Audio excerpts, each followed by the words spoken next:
Fubara storms Rivers State Independent Electoral Commission's office over police attempt to take over premises. Death toll from Niger boat mishap rises to 42. 180 stranded Nigerians repatriated in Libya. On the foreign scene, Israeli strike cuts off main road to Syria as Middle East crisis continues. Good afternoon and welcome to the news update on Trust TV. I am Aisha Salihu. Now the news in detail. We begin with matters of politics in the South-South region of the country, where the Rivers State Governor, Siminalayi Fubara, said he stormed the Rivers State Independent Electoral Commission at 1 a.m. on Friday to stop the Rivers State Police Command from taking over the premises. Fubara and his team, comprising the Chief of Staff, the Speaker of the Rivers State House of Assembly, and State and National Assembly members, alongside other stakeholders, were seen manning the RSIEC office. Some unspecified number of policemen were also sighted inside 2 trucks and 2 Hilux vehicles. In a statement by the Rivers State Police Command on Wednesday, spokesperson SP Grace Oringe Koko titled Proposed October 5, 2024 Local Government Chairman Election, said the police received a restraining order preventing them from providing security during the local government elections. The development follows Fubara saying he regretted that his party, the People's Democratic Party, will not be taking part in the October 5 local government election in the state. He said the election has to be held on Saturday to comply with the 3 months of grace given by the federal government to begin the implementation of the Supreme Court judgment on local government autonomy. Meanwhile, angry protesters on Friday stormed the office of the Rivers State Independent Electoral Commission, singing and chanting "Election must hold." The protesters had defied the heavy rainfall in the state and had spread canopies while singing and drumming with one side of the road blocked. We've been taking enough nonsense from this institution. Everybody is aware of the court judgment. And even the judgment as they call it, the ruling. Did the ruling specify anywhere that the election should not hold? He said, don't give voters register. What are we doing with it? Okay, police, don't provide security. Don't provide security. Is this the same thing as blocking the election? I don't know what the relationship between Inspector General of Police and one person who claims he has so much power in this state. I don't know the relationship because it's beginning to go beyond the normal professional relationship. Lifu, that justice that gave that fraudulent judgment, did he say no election? Rather, it technically said don't provide. We don't need your security. We will provide our own security. After all, it happened in Anambra. Go away with your security. But this election must hold. If you like whatever it is you want to do, do it. The election will hold, result will be declared. People will be sworn in. I say it here. What kind of a country is it?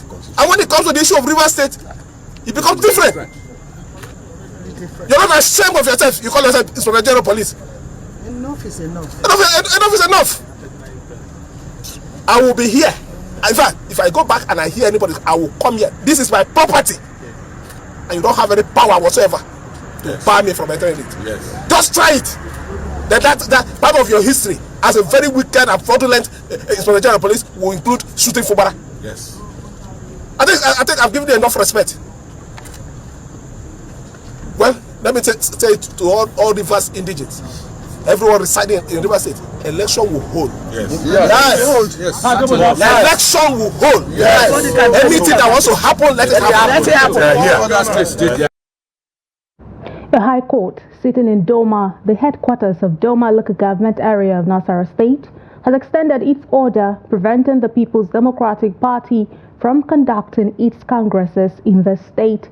The court gave the order following a motion filed by 16 members of the party, led by Senator Mohammed Ogoshi Onawo. The plaintiffs filed a case against the PDP, its chairman, and the state working committee of the party as the first, second, and third respondents.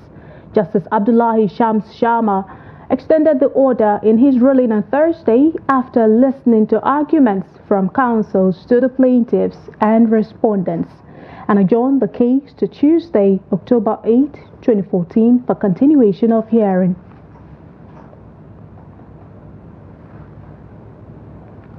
And to a sad development, 6 more bodies have been recovered from divers and rescue teams of the Niger State Emergency Management Agency and National Emergency Management Agency.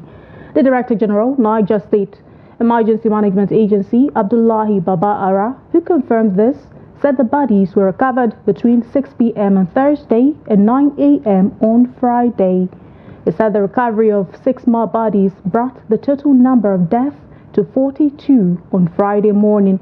Ara said search and rescue operations are still ongoing to recover victims from water.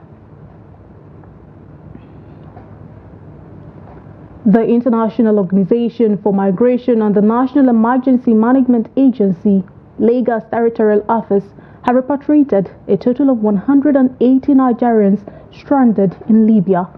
A statement by NEMA said the group arrived at Murtala Mohammed International Airport in Lagos at approximately 7:30 p.m. on Wednesday, aboard a charter flight operated by Al Burak Airlines. The returnees included 67 adult females, 55 adult males, 24 female children, 18 male children, and 16 infants. Upon arrival, the Nigerian Immigration Service conducted a biometric profiling of the returnees to ensure proper documentation and support. In addition to this, various government agencies provided humanitarian assistance to the returnees to aid their reintegration into society. And to the FCT, following the ongoing primary school teachers strike over non-payment of their 25 months minimum wage arrears and other entitlements, the FCT Minister, Nyesom Wike, has invited the leadership of the Nigerian Union of Teachers for a meeting. A source who is a member of the State Wing Executive Committee of the Union confirmed about the meeting on Friday. He disclosed that the minister, through his chief of staff, invited the union leadership for a meeting by 12 p.m. on Friday in order to deliberate on how to resolve the lingering primary teachers' strike so that pupils will go back to their classes. He confided in our reporter that the meeting will also have 6 area council chairmen, the director of UBEP, Hassan Saleh, Permanent Secretary, Mandate Secretary for Education, as well as other stakeholders in the education sector in attendance. And to health matters, the Borno State government has declared cholera outbreak following the flood that ravaged Maiduguri and some local governments in the state. The State Commissioner of Health, Professor Baba Malam Gana, at a press conference in Maiduguri, said that out of 451 cholera suspected cases, 17 turned positive. The outbreak were reported in Maiduguri, Jere, Mafa, Konduga, and Mongonu local government areas. He revealed that the outbreak is on the increase in the affected communities as a result of the flood devastation and called for urgent action to sensitize and vaccinate the population. Professor Baba Malam Gana added that it has vaccinated more than 270,000 people, but urged residents to embrace good hygiene to control the spread of cholera. We are appealing to all the line ministries and agencies and departments and partners to join hands and provide optimal responses in order to control the current cholera outbreak. The state is still expecting more supplies of the cholera vaccines from the Federal Ministry of Health. However, we are recording increasing number of acute watery diarrhea, which is suspicious of cholera, which is not unconnected with the flood devastation. More on health. As part of efforts to improve healthcare access in this state, The Jigawa state government has officially flagged off the basic healthcare insurance scheme for vulnerable population. The scheme, according to the state government, aims to enroll 143,500 vulnerable individuals across the state's 287 political wards. The report. The scheme targets the most vulnerable members of society, with 500 individuals from each ward set to benefit from access to essential healthcare services. The initiative is part of a broader strategy to bolster healthcare delivery for underprivileged communities, ensuring that no one is left behind in accessing basic medical care. I am happy with this initiative. May God bless him. Speaking at the flag-off ceremony, the Commissioner for Health, Abdullahi Mohammed Kainua, emphasized the state government's commitment to addressing health disparities and improving the quality of life for its citizens. We have taken great care in selecting the facilities and providers involved in this program, ensuring that they meet the necessary criteria to deliver the best possible care to our people. The provision of quality health care service to the beneficiaries will be supervised and monitored to regularly to ensure greater accountability in service provision. Governor Umar Namadi, who was also present at the event, highlighted the importance of the scheme in achieving universal health coverage. He lauded the collaborative efforts between the state government, development partners, and local communities in making the program a reality. As part of our agenda to achieve general improvement in our Human Development Index, we have committed to significantly improve access to basic healthcare services to the people by expanding the coverage of state's health insurance scheme as a social protection for vulnerable segment of the state population.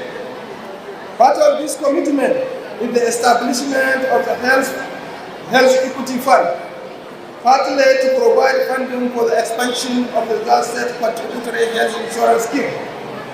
In fulfillment of this commitment, today we are witnessing the lack of access to basic health care services by 143,500 people carefully selected based on clearly defined targeting criteria from among the vulnerable segment of our population across the 287 political wards. The scheme will cover a range of services including maternal and child health care, immunization, and treatments for common diseases. With the enrollment process set to commence immediately, community leaders and health workers across Jigawa State are mobilizing to ensure that the 143,500 beneficiaries are registered and provided with the necessary health insurance cards. The flag-off ceremony concluded with a call to action for all stakeholders to continue supporting the government's efforts to enhance healthcare delivery and improve health outcomes across Jigawa State. Moving on to other stories. The Kano state government has announced plans to tackle the issue of accumulated refuse at the Yan Lemo market in the state. This follows a report by Trust TV on the refuse which had become a source of concern for traders in the market. Following the report, the Director of Operations at the State Refuse Management and Sanitation Board, Ibrahim Nasser, announced that the board will collaborate with the market authorities to tackle the issue. That point you shown to us is an illegal waste collection point inside the market, but the legal one, the authorized collection waste collection point is the one that is along Zaria Road. Definitely we'll call them because already the damage has been done to the market and it is affecting even the quality of the products that they are producing. So definitely we will call them to the office, we'll sit down and we will find a lasting solution to the problems. But notwithstanding, definitely we will not attend this legal and illegal dumping site. Definitely the collection point must be one for easy evacuation. Truck drivers play a significant role in Nigeria's interstate business supply chain as companies and businesses rely on their services to transport goods across the 6 geopolitical zones of Nigeria. In addition to the hazardous nature of their job, the truckers struggle to operate amidst poor road networks and other infrastructural deficits in different parts of the country. Ibrahim Ismail examines the routine and challenges of truck drivers in the Gwagwalada area of the FCT and files in this report. This is one of the major convergence points for truck drivers in Gwagwalada Local Area Council of the Federal Capital Territory, Abuja. 32-year-old Abdulaziz Muhammad warms up his truck ahead of the next trip. This practice is a morning routine to check the status of the vehicle, which also serves as his room. Abdulaziz shared his experience as a truck driver plying Nigerian highways. I like the job. I like when I'm driving gently like this to go and offload, come back safe and load again. So what I'm achieving, I thank God for that. I'm achieving something. I'm achieving. For example, from Obajana, Maiduguri or Kanu like this, it's not a small journey. So all your shoulder, all these things. Wherever they are, truckers are known for creating an economic hub. As such, their presence here improves revenue generation for small businesses operating around this informal truck parking lot. The truckers buy diesel from us and we are happy. They buy between 3 to 5 jerrycans daily, especially those who runs out of diesel.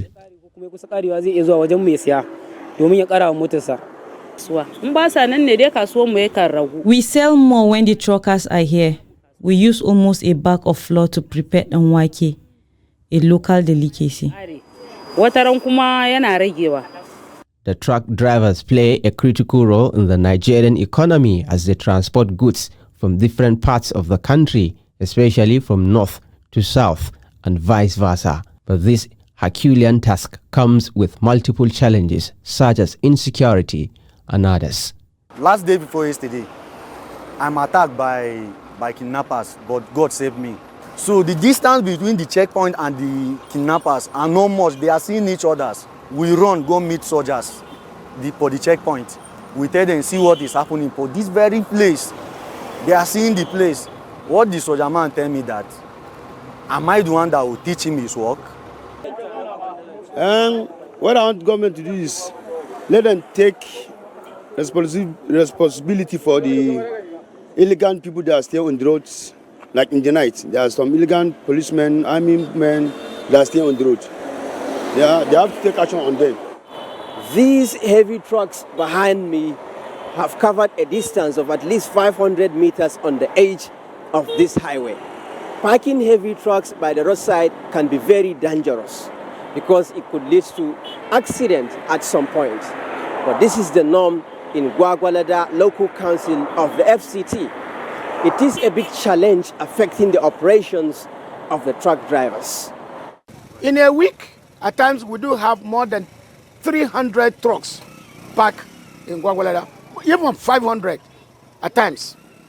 And most of them, they don't have any alternative where to park. That is why it became mandatory that they have to park and damage that fender of the road, and government is not paying attention to it. According to the Truck Drivers Union, building a modern trailer park in Gwagwalada Local Council of the FCT will ease their operations, improve government revenue and create job opportunities. Ibrahim Ismail, Trust TV News, Abuja.